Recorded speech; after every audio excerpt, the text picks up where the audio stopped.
पटना में आज press conference कर नीतीश के आरोपों का जवाब देंगे लालू। नीतीश ने कल प्रेस कॉन्फ्रेंस कर लालू पर बोला था हमला, लालू को अहंकारी और एक जाति का नेता करार दिया था।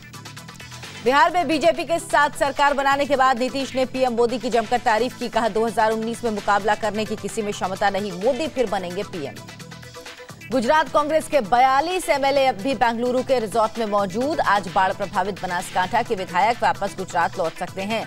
बीजेपी ने आपदा के दौरान विधायकों के बाहर होने पर उठाए थे सवाल।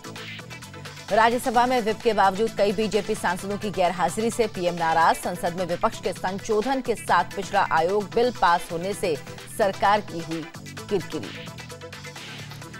इंडिया यूएस फोरम में सुषमा ने पाकिस्तान को सुनाई खरी खरी। कहा भारत की पड़ोस पहले की रही है नीति, एक देश को छोड़कर इस नीति से अच्छे नतीजे भी मिले। जम्मू में अलगाववादी नेता गिलानी के करीबी देवेंद्र बहल के घर की सुरक्षा बढ़ाई गई। देशद्रोही गतिविधियों में शामिल होने के खुलासे के बाद लोगों में गुस्सा। एनआईए की हिरासत में लेकर कर रही पूछताछ। चीन के पीपल्स लिबरेशन आर्मी के गठन के 90 साल पूरे होने पर दिल्ली के होटल ताज पैलेस में सेलिब्रेशन। चीनी दूतावास ने आयोजित किया कार्यक्रम। पाकिस्तानी हाई कमिश्नर अब्दुल बासित को भी दिया गया न्योता।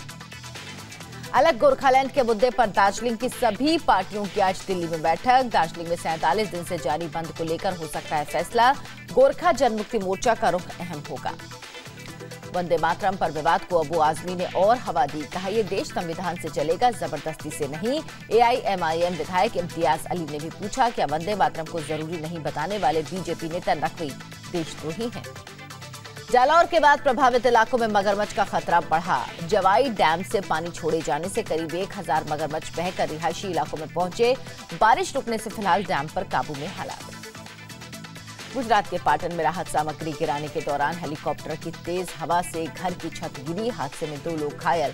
गुजरात में बाढ़ से अब तक 213 लोगों की मौत की पुष्टि हो चुकी है। आज नॉर्थ ईस्ट राज्यों में बाढ़ के हालात और राहत की समीक्षा करने गुवाहाटी जाएंगे पीएम मोदी। असम, अरुणाचल प्रदेश, नागालैंड और मणिपुर के मुख्यमंत्रियों और अधिकारियों के साथ करेंगे बैठक। यमुनानगर के हथनीकुंड बैराज से 87,850 क्यूसेक पानी यमुना में छोड़ा गया। अगले 72 घंटे में दिल्ली पहुंच जाएगा पानी। नदी के किनारे वाले इलाकों में प्रशासन सतर्क। एमपी के सीएम शिवराज सिंह चौहान की सुरक्षा में चूक। सतना में हेलीकॉप्टर लैंडिंग के दौरान हेलीपैड पर आया पिग।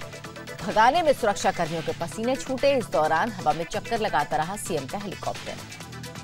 केंद्रीय मंत्री रामदास अठावले का विवादित बयान। कहा ट्रांसजेंडर्स को साड़ी नहीं पहननी चाहिए क्योंकि वो ना तो पुरुष हैं न महिला। मुंबई में ब्लू व्हेल गेम खेलने के दौरान 14 साल के बच्चे ने 6ठी मंजिल से कूदकर खुदकुशी की। गेम खेलते खेलते बिल्डिंग के टेरेस पर जा पहुंचा था बच्चा। जानलेवा खेल से दुनिया में 250 बच्चों की हो चुकी है मौत। मुंबई के गिरगांव चौपाटी में पुलिस वैन और कस्टम अधिकारी की स्कॉर्पियो गाड़ी में टक्कर। हादसे में 2 कस्टम अधिकारी घायल। स्कॉर्पियो ने पुलिस की खड़ी वैन को पीछे से मारी सिरकार टक्कर। दिल्ली के आजादपुर मंडी के व्यापारियों के हड़ताल पर जाने से फल सब्जियों के दाम और बढ़ सकते हैं। मंडी में अतिक्रमण के खिलाफ अभियान के दौरान शेड हटाने से नाराज है व्यापारी। दिल्ली के त्यागराज स्टेडियम के पास महिला की चाकू मारकर हत्या। प्रेम गली इलाके में पति से अलग रह रही थी महिला। आरोपी का अब तक कोई सुराग नहीं। दिल्ली पुलिस ने सेना के पूर्व जवान को गिरफ्तार किया। लग्जरी कारों की चोरी की झूठी शिकायत दर्ज कराकर बीमा के पैसे हड़पने का आरोप। फर्जीवाड़े के लिए दिल्ली पुलिस के मोटर व्हीकल ऐप का करता था इस्तेमाल। गुरुग्राम के साउथ पॉइंट मॉल की लिफ्ट में 1 घंटे तक फंसे रहे 20 लोग। ऑक्सीजन की कमी से कुछ महिलाएं बेहोश हुई। लिफ्ट तोड़कर लोगों को बाहर निकाला गया। घटना 29 जुलाई रात की है। दिल्ली पुलिस के स्पेशल सेल को बड़ी कामयाबी। सोनू दरियापुर गैंग के 1-1 लाख के इनामी 3 बदमाश गिरफ्तार। ट्रिपल मर्डर केस में थी तलाश। 5 लाख का इनामी सरगना सोनू फरार। यूपी के चंदौली में 2 ट्रक की टक्कर। हादसे के बाद एक ट्रक में ड्राइवर और क्लीनर पूरी तरह फंस गए। पुलिस ने गांव वालों की मदद से 1 घंटे के रेस्क्यू ऑपरेशन के बाद दोनों को निकाला। हिमाचल के चंबा में छात्रा से रेप के बाद 2 गुटों में हिंसा। इलाके में तनाव। स्कूल के टीचर पर है रेप का आरोप। पुलिस ने आरोपी को गिरफ्तार कर लिया है। भिवानी में 9वीं फेल युवक बना एटीएम ठगी का मास्टर। 100 से ज्यादा लोगों के एटीएम कार्ड बदलकर ठगे 65 लाख रुपए। कई राज्यों में वारदात को अंजाम दिया।